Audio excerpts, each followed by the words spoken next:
Ceci est un livre audio autogénéré par Google. Collection, Migration et changement. Dédicace à ma mère migrante. Remerciements. Cet ouvrage n'aurait pas pu aboutir sans la confiance et la participation des migrants philippins et des membres de leur famille que j'ai interviewés en France et aux Philippines respectivement. Un grand merci à Marie Stripier, ma directrice de thèse à l'unité de recherche Migration et Société, URMIS, de l'Université Paris Diderot Paris 7 pour son soutien académique et moral. Merci également aux membres de mon jury pour leurs remarques pendant ma soutenance de thèse qui m'ont guidé dans l'écriture de cet ouvrage. Alain Chenu, professeur à l'Institut d'études politiques de Paris, Éléonore Kaufmann, professeur à l'Université Middlesex en Angleterre, Armelle Lebras-Chopard, professeur à l'Université Versailles-Saint-Quentin en Yvelines, Françoise Lestage.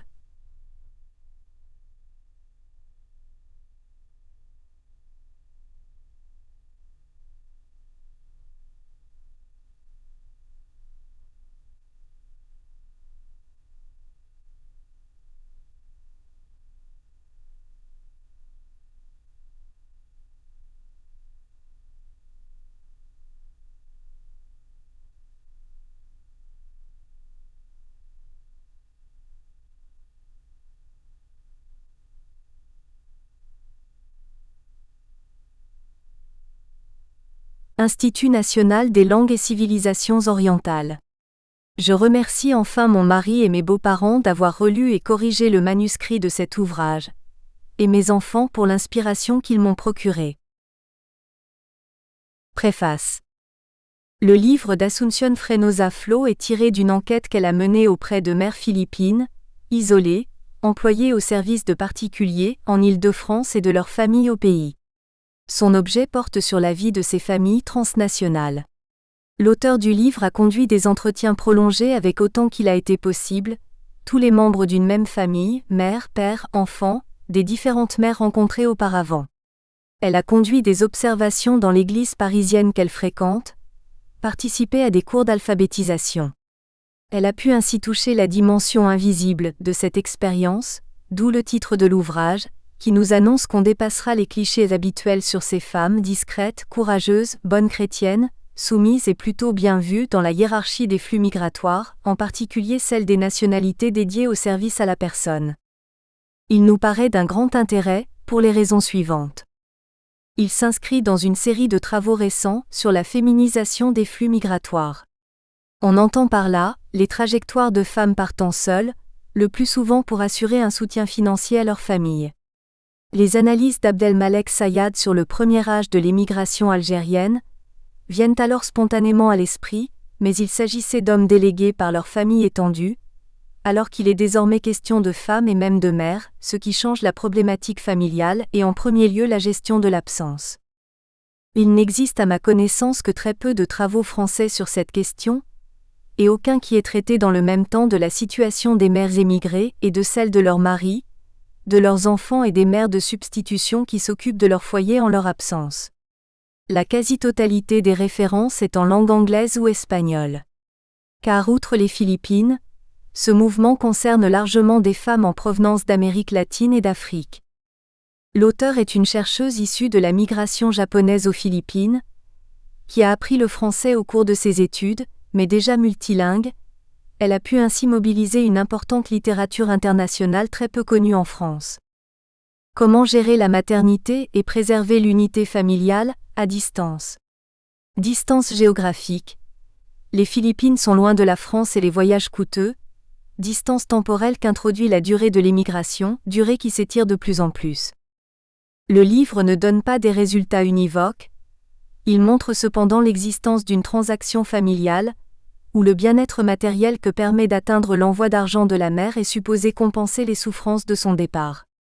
Le livre nous donne à voir et à comprendre comment les uns et les autres négocient cette situation.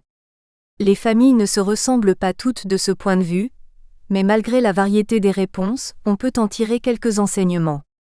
En premier lieu, la famille n'éclate pas. C'est au nom de son bien-être que la mère part, c'est au nom de ses obligations familiales que la mère travaille dur et longtemps à l'étranger, c'est encore par respect pour ce sacrifice que la famille restée au pays ne conteste pas au final le bien fondé de cette stratégie. De manière très visible ici, cette enquête nous confirme que les stratégies migratoires sont rarement l'affaire d'individus autonomes, mais le plus souvent une affaire de famille et de famille étendue. La famille n'éclate pas, et si les rapports de genre sont amenés à évoluer, ils ne sont pas totalement remis en cause. Ce sont d'autres femmes, et moins souvent le père, qui assurent les soins et l'éducation des enfants en coordination à distance avec la mère. On trouve ici un exemple de la chaîne féminine internationale du Caire. Les mères philippines s'occupent des enfants des classes moyennes et supérieures des pays riches, et ce sont d'autres femmes de la famille qui s'occupent de leurs enfants. L'interrogation sur l'émancipation de la mère émigrée apparaît alors mal posée. D'une part, cette dernière acquiert le statut de breadwinner, habituellement réservé aux hommes, et se donne quelques marges de liberté personnelle, mais de l'autre, elle est l'objet d'un contrôle social constant, et surtout, elle a intériorisé le fait de remplir ses obligations familiales au point de faire des sacrifices démesurés en matière de santé. L'ambivalence et les contradictions l'emportent, ici fort bien décrites. On retiendra aussi de ce livre à quel point les politiques des pays de départ et d'accueil pèsent sur la vie de ces familles. Le pays de départ, ici les Philippines, a pour des raisons économiques, l'envoi de devises favorisé ce que l'auteur appelle l'exportation de sa main-d'œuvre, et ce depuis longtemps. Marins sur tous les bateaux du monde, ouvriers du bâtiment dans les pays du Golfe, infirmières, domestiques, hôtesses. L'émigration y est donc légitime, voire valorisée et a installé une diaspora philippine dans le monde qui s'auto-alimente. Ce faisant, les causes de départ, le niveau de vie trop bas, le prix de la scolarité et le difficile accès à la mobilité sociale, ne sont pas traités. Les familles décrites ici ne souffrent pas de l'extrême pauvreté qui initie l'errance sur les routes et les mers, des oubliés du développement. Elles sont bloquées dans leurs attentes d'un avenir meilleur, surtout pour leurs enfants. Les mères acceptent un déclassement social en France pour initier une mobilité sociale ascendante. Et leurs enfants reprennent souvent cette logique. Il faudra aussi émigrer pour améliorer son sort et celui de sa famille. Cette étude nous fait comprendre que dans tous les pays, existent des motivations au départ qui reposent au moins autant sur la perception de l'avenir que sur l'urgence du présent. S'agissant de la France, le caractère de plus en plus restrictif des politiques d'immigration a produit dans ce groupe comme ailleurs des sans-papiers en attente de régularisation. De ce fait, les mères sont privées de voyages aux Philippines, donc de réunions familiales temporaires, et la séparation devient interminable. Étant plus mal payées, elles doivent accroître leurs heures de travail et leur durée de séjour pour tenir leur rôle de soutien de famille. Cependant, ces femmes ne sont pas pourchassées, protégées par leur mode de vie dans les familles qui les emploient. Le regroupement familial, non souhaité au départ, ne peut non plus devenir une option pour réunir la famille, même pour les mères en situation régulière, tant les conditions en sont devenues drastiques. On comprend mieux alors qu'au lieu d'une migration officielle et tant soit peu protectrice, se développent des réseaux d'interconnaissances, familiaux, locaux, qui permettent aux femmes de partir, de trouver de l'aide à l'installation pour le logement et l'emploi, mais qui sont parfois marchandisées. On rappelle ici que les mères ne sont pas francophones, et que l'obstacle de la langue s'ajoute à celui du statut d'étranger pour trouver du travail hors des services domestiques. Cette monographie écrite dans un style clair, illustrée par des cas concrets, a en fait valeur d'exemple et incite à poursuivre les recherches dans ce champ encore peu exploré de la famille transnationale. Pour de nombreux lecteurs, il s'agira d'une découverte tout à fait bienvenue. Marie Stripier, professeure émérite de sociologie. Université Paris Diderot, Paris 7. Introduction. Migration, genre et famille, quel lien ? À l'approche de la date fatidique, je reçois mon billet en aller simple. Je mets un point d'honneur à m'occuper des enfants et de la maison, exactement comme si rien ne devait jamais changer. La veille du départ, en repassant leurs affaires comme chaque soir, je pleure en silence sur leurs petits vêtements. Ce passage de l'autobiographie de Vilma Medina Sirven, mère migrante séparée de ses 4 enfants lors de son arrivée en France, résume l'expérience de la plupart des migrantes philippines au moment de leur départ. Cependant, si l'histoire de cette migrante a attiré l'attention des médias français au début des années 2000, Ce n'est pas en raison de sa triste situation familiale ni de son travail domestique à Paris, mais parce qu'elle était la compagne puis l'épouse de l'homme d'affaires Alfred Sirven impliqué dans de multiples scandales politico-financiers. La cavale de plusieurs années d'Alfred Sirven aux Philippines sous la protection de la famille étendue de Vilma a fait découvrir au public français l'entraide familiale forte qui caractérise ce pays. Ce même soutien familial permet également la réalisation du projet migratoire de nombreuses femmes philippines, notamment des mères de famille. La figure de la mère migrante séparée de ses enfants restés au pays domine ainsi la vague migratoire philippine vers la France. C'est cette séparation spatiale et temporelle entre les mères migrantes et leurs familles restées au pays que le présent ouvrage se propose d'analyser, afin de proposer une réflexion sociologique sur la dynamique familiale dans un contexte migratoire. Quels sont les facteurs qui influencent la migration des mères de famille ? De quelle manière cette migration affecte-t-elle la vie familiale de ces migrantes ? Comment les mères et leurs familles vivent-elles la séparation ? Cette dimension familiale des migrations féminines demeure peu explorée dans l'étude des mouvements migratoires.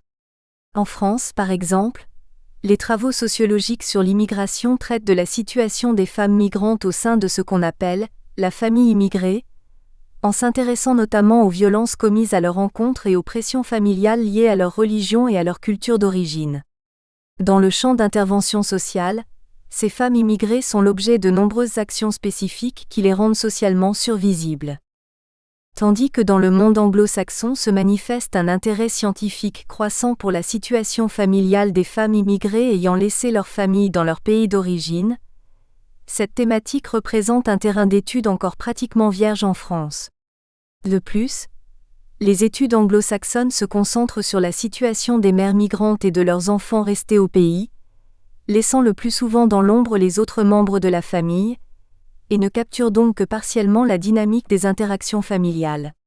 Afin de pallier cette double lacune, nous allons nous pencher sur le cas des mères migrantes philippines en France et de leurs familles restées aux Philippines, en examinant les causes de leur migration et ses conséquences sur leur vie et sur celles des membres de leur famille, leurs époux, leurs enfants et les autres membres de leur famille étendue. Une telle approche permet de mettre en lumière les situations contradictoires et les stratégies variées de chaque membre de la famille pour maintenir des relations familiales à travers l'espace et le temps. Le présent ouvrage repose sur un travail de terrain transnational mené en France et aux Philippines, dans la région Île-de-France d'une part, et dans la région de Manille ainsi que la région Tagal du Calabarzon de l'autre. L'Île-de-France représente la destination principale des immigrés philippins en France, tandis que le terrain d'enquête aux Philippines correspond à l'endroit d'où proviennent la plupart des travailleurs émigrés philippins dans le monde. Une telle démarche, associant deux terrains d'enquête par-delà les frontières nationales et culturelles, nous est apparue indispensable pour saisir l'ampleur des changements dans la famille suscités par la migration de la mère. En effet, les allers et retours sont importants pour comprendre les transformations sociales engendrées par la migration au cours du temps. Pour recueillir nos données, nous avons utilisé différentes méthodes complémentaires. Recherche documentaire, observation et entretien croisés avec des migrantes philippines en France et leurs familles aux Philippines en recueillant leurs récits de vie.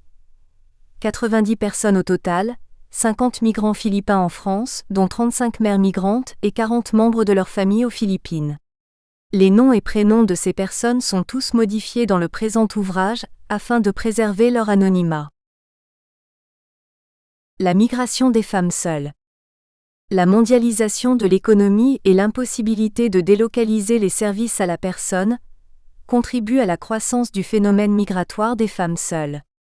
La politique d'immigration visant à pallier une pénurie de force de travail, la tolérance sociale de certains pays d'accueil vis-à-vis des femmes migrantes travailleuses domestiques, ou la combinaison de ces deux facteurs, facilite également cette migration. Contrairement à leurs homologues masculins qui se concentrent généralement dans le secteur agricole et du bâtiment, les femmes migrantes travaillent majoritairement comme domestiques. Garde d'enfants, de personnes âgées ou malades, femmes de ménage ou toute combinaison de ces tâches. Ceux-ci affirment que le genre est un organisateur clé de la mondialisation néolibérale. La plupart des femmes migrantes effectuent une migration temporaire, et leur mouvement mondial démontre la manière dont elles s'efforcent de conquérir leur autonomie, même si cela nécessite qu'elles se séparent de leur famille pour partir travailler à l'étranger. Loin d'être un phénomène nouveau, des flux migratoires féminins se sont déjà produits à d'autres reprises au cours de la longue histoire des migrations de travail dans le monde. En Asie par exemple, de jeunes japonaises, les Karayuki-san, émigrèrent en nombre après la révolution de Meiji, 1896, vers les pays d'Asie du Sud-Est, Singapour, Philippines, etc. La Chine, la Sibérie, l'Australie et les îles du Pacifique Sud pour y travailler comme prostituées. Pendant l'essor de l'émigration des travailleurs japonais dans la première moitié du XXe siècle, apparut un autre phénomène migratoire concernant lui aussi des jeunes femmes japonaises, l'émigration de picture breed, fiancées par correspondance qui ne connaissaient leur futur mari, eux-mêmes travailleurs migrants, qu'au travers de photographies envoyées par la poste. Aux États-Unis, ce phénomène se prolongea jusque dans l'après-guerre. Dans les années 40, de nombreuses infirmières philippines commencèrent à partir travailler aux États-Unis, puis dans de nombreux autres pays du monde après la Seconde Guerre mondiale. En Europe, on peut noter l'émigration massive de femmes irlandaises, notamment vers la Grande-Bretagne, les États-Unis, l'Australie et le Canada suite à la famine qui toucha l'Irlande entre 1845 et 1851 et la migration de femmes italiennes vers des pays comme la France et les États-Unis à la fin du XIXe siècle. De nos jours, on recense environ 105 millions des femmes parmi les 214 millions de migrants dans le monde, soit près de la moitié. La participation de ces femmes sur le marché international du travail a des conséquences immédiates sur les rapports de genre et de pouvoir dans la famille, notamment dans le cas des mères migrantes qui représentent une part importante des vagues migratoires venant d'Asie, d'Amérique latine et des Caraïbes. Dans la plupart des sociétés de ces régions, le rôle de soutien de famille coïncide avec celui de chef de la famille, c'est-à-dire la personne qui prend les décisions importantes et qui représente sa famille au sein de sa communauté, un rôle le plus souvent rempli par des hommes. Lorsque la mère de famille émigre et devient ainsi le principal soutien financier de sa famille, le rôle productif et de chef de famille de son mari se trouve remis en question, ce qui peut affecter son image et son estime de soi et par conséquent engendrer des effets néfastes sur sa relation conjugale avec sa femme migrante, voire sur l'unité familiale. Au contraire, les mères migrantes voient leur pouvoir de décision augmenter et leur statut au sein de leur famille et de leur société d'origine s'élever suite à leur migration, même si elles la présentent, notamment dans le cas des femmes en situation irrégulière, comme un sacrifice consenti pour le bien de leur famille. Le processus qui conduit ces mères migrantes à devenir principal soutien de leur famille s'avère ainsi complexe, faisant intervenir des négociations continuelles entre les membres de la famille et un positionnement de pouvoir lié au renversement des rôles sexuels. La migration des femmes seules s'oppose au schéma habituel des femmes qui migrent pour rejoindre leur mari dans leur pays d'accueil. Au contraire, le cas des migrantes seules ressemble plutôt à celui de la première génération d'hommes seuls décrite par Abdelmalek Sayad dans Les 3 âges de l'immigration algérienne. Cette vague migratoire algérienne comprenait non seulement des célibataires, mais également des hommes séparés de leur famille restés au pays et à qui ils envoient de l'argent. La migration de femmes seules voit ainsi les femmes se substituer aux hommes dans une des fonctions premières de l'immigration. Dans le présent ouvrage, on s'intéresse plutôt au cas des mères qu'à celui des migrantes célibataires, car l'objet de l'analyse est la transformation de la vie familiale. Il s'agit ici de mettre l'accent sur la dimension privée de la vie des femmes migrantes, une nouvelle vie qui s'amorce entre le pays d'accueil où elles travaillent et leur pays d'origine où demeure leur famille proche. Replacer l'expérience de ces femmes dans leur contexte familial peut apporter des connaissances supplémentaires qui nous aideront à mieux comprendre leur trajectoire migratoire et les implications engendrées par leur départ.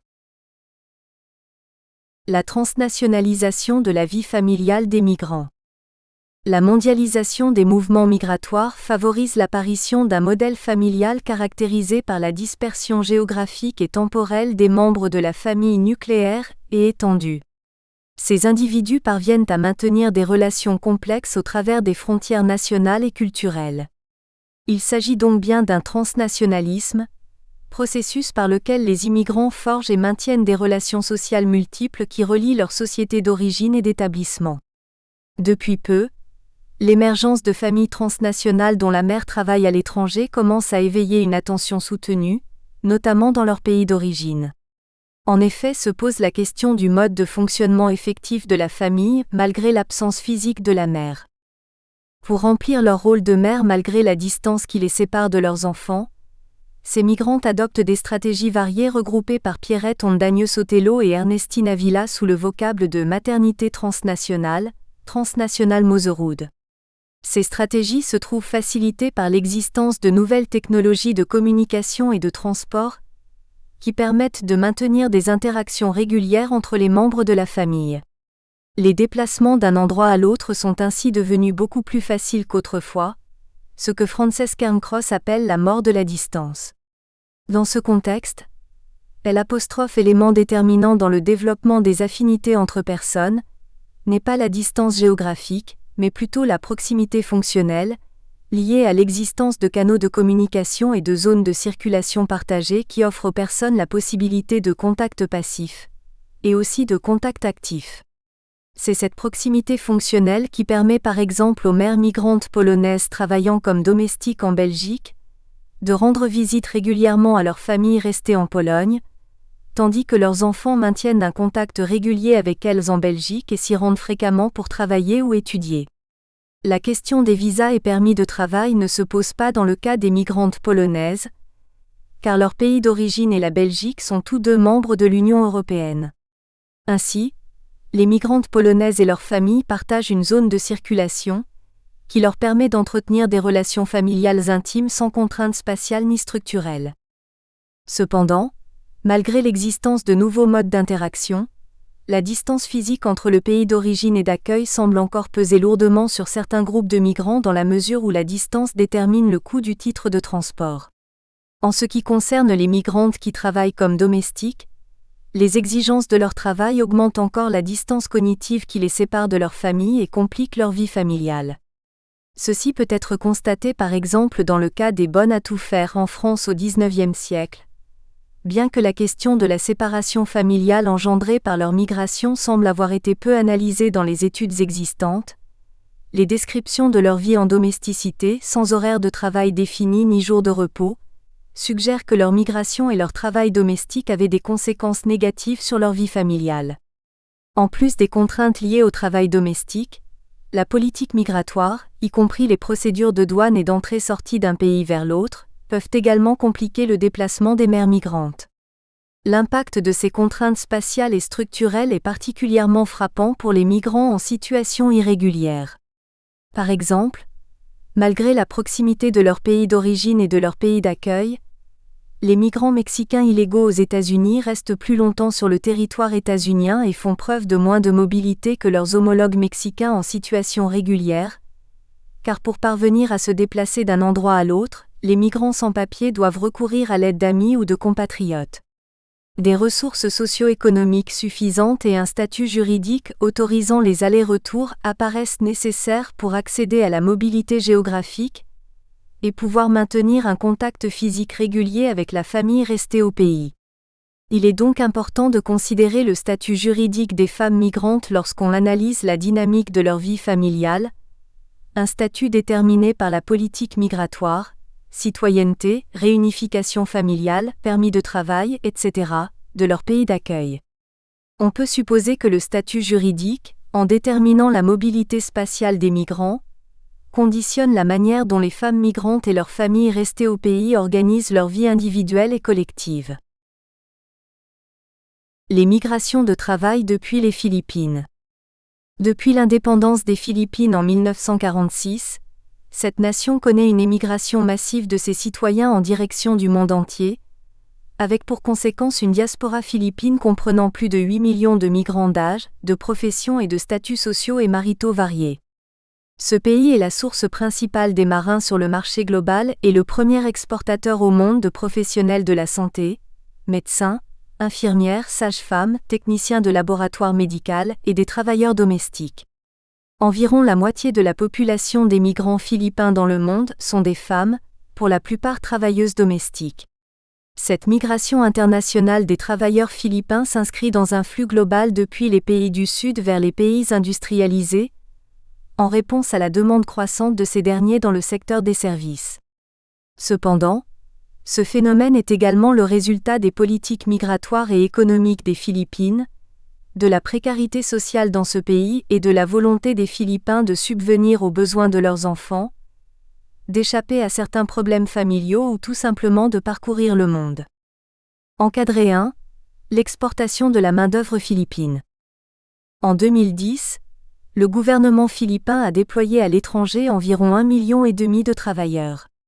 Ces migrants philippins, qualifiés et non qualifiés, se concentrent soit sur terre comme dans le cas des professionnels de santé, des domestiques ou des ouvriers d'usine, soit sur mer comme pour les marins. Les travailleurs sur terre, qui constituaient 77% des migrants philippins déployés en 2010, s'orientent principalement dans le secteur des services à la personne. Ces migrants sont essentiellement des femmes qui travaillent notamment dans la domesticité. Leurs principaux pays d'accueil incluent Hong Kong, le Koweït, les Émirats arabes unis, l'Arabie saoudite, le Qatar et Singapour. En Europe, les destinations principales des migrantes philippines demeurent l'Angleterre et l'Italie. Par exemple, parmi les 4 624 migrants philippins officiellement déployés en 2010 dans cette région, 1303 se sont rendus en Italie, 517 en Angleterre et seulement 13 en France. En 1974, l'administration de Ferdinand Marcos introduisit dans le Code du travail philippin, décret présidentiel 442, un programme migratoire visant à réduire l'excès de travailleurs philippins par rapport aux besoins domestiques, article 17. Le gouvernement présentait ce programme comme une solution temporaire aux problèmes économiques du pays, et comme un moyen d'augmenter l'afflux de devises étrangères en vue du remboursement de la dette extérieure. Pourtant, en raison des bénéfices économiques générés par l'émigration de la main-d'œuvre philippine, l'État philippin est devenu dépendant du flux de devises étrangères envoyées par ces migrants. En effet, depuis le début des années 70, le montant de l'argent envoyé par les ressortissants philippins à l'étranger n'a cessé d'augmenter, passant de 103 millions de dollars US pour l'année 1975 à 1,6 milliard pour le seul mois de septembre 2010. Encadré 2. Les flux financiers liés à l'émigration. En 2010, les Philippines occupaient la 4e place parmi les pays du monde recevant le plus de fonds envoyés par leurs ressortissants à l'étranger, avec 21,3 milliards de dollars contre 55 milliards pour l'Inde, 51 pour la Chine, 22,6 pour le Mexique et 15,9 pour la France. L'argent envoyé par les migrants philippins vient grandir la réserve de devises étrangères des Philippines, équivalente à 40,64 milliards de dollars US. Le gouvernement l'utilise pour payer ses importations et pour régler ses dettes extérieures. Cependant, la croissance économique du pays qui résulte du flux croissant d'argent envoyé de l'étranger se traduit par une augmentation du cours du peso par rapport aux devises étrangères. Il a par exemple gagné 19% par rapport au dollar US au cours de l'année 2007. En conséquence, les migrants doivent travailler davantage afin d'envoyer la même somme à leur famille. Grâce à l'influx dynamique de devises étrangères, le pouvoir d'achat des foyers des migrants philippins a considérablement augmenté, soutenant la consommation dans le pays. Les secteurs de l'économie qui bénéficient le plus de cette consommation incluent les télécommunications, téléphonie mobile, Internet, les banques, établissements de succursales des banques philippines à l'étranger, l'immobilier, développement rapide des lotissements résidentiels, le marché des transferts de fonds, les transports, compagnies aériennes et le commerce, prolifération des centres commerciaux. Étant donné que l'argent qu'ils envoient aide à stabiliser le peso philippin, les migrants sont encensés par le gouvernement philippin qui les présente comme des héros modernes de l'économie. Afin de promouvoir et faciliter la migration de ses citoyens, le gouvernement adopte des stratégies variées. La mise en place d'un programme migratoire, l'établissement d'infrastructures de migration, l'extension du droit de vote aux migrants et leur droit à la double nationalité, l'amélioration de leur accès à la sécurité sociale aux Philippines et dans leur pays d'accueil, et la valorisation de la contribution économique des migrants au travers de nombreuses célébrations publiques. L'autre explication du dynamisme de l'émigration philippine trouve son origine dans la situation sociale de ce pays. La plupart des fonds de l'État sont accaparés par le remboursement de la dette extérieure, ce qui épuise les ressources du pays, notamment dans le domaine de la santé, de l'éducation et du logement. Il en résulte une faible qualité des services de l'État, situation qui aggrave les inégalités sociales. Dans la région de Manille, le salaire minimum de 426 pesos, 7,2 € par jour pour les travailleurs non agricoles et de 389 pesos, 6,6 € pour ceux qui travaillent dans le secteur agricole, bien que plus élevé que dans le reste du pays, n'est pas suffisant pour subvenir à tous les besoins fondamentaux des membres de leur famille, sans parler de l'accumulation de capital culturel comme l'éducation. La scolarisation des enfants est ainsi une des raisons majeures qui poussent les parents philippins à émigrer. Avec la dégradation de la qualité de l'éducation offerte dans les écoles publiques, scolariser leurs enfants dans des institutions privées est devenu une priorité pour les familles qui considèrent qu'un tel sacrifice est indispensable à leur mobilité sociale. Comme les hôpitaux et centres médicaux privés, les écoles et les universités privées coûtent très cher, et pour les familles pauvres ceci pose un véritable problème. Le logement pose également problème, comme le montre la prolifération des bidonvilles dans les grandes villes. Ce problème est lié à la croissance de la migration urbaine dans le pays, au développement inégal des milieux ruraux et urbains, ainsi qu'à l'échec des réformes agraires du gouvernement. Faute de fonds, il est difficile pour les hôpitaux et centres médicaux publics d'assurer des services de qualité pour leurs patients et d'offrir des conditions de travail décentes à leurs employés, infirmières, médecins. Ils ne peuvent donc pas concurrencer les hôpitaux privés qui représentent 64% des 1794 hôpitaux du pays, et qui sont réputés pour leurs soins de qualité supérieure. Pour pouvoir bénéficier de ces services, les patients doivent avoir suffisamment d'argent. En conséquence, les 26,5% de la population qui vivent sous le seuil de pauvreté rencontrent des difficultés pour payer leurs soins médicaux, d'autant que tous ne sont pas couverts par le système de sécurité sociale, notamment dans les campagnes. Tout ceci montre à quel point, dans la société philippine contemporaine, l'émigration représente le seul moyen d'ascension sociale possible. Cette migration est facilitée. Nous espérons que vous avez apprécié cet aperçu.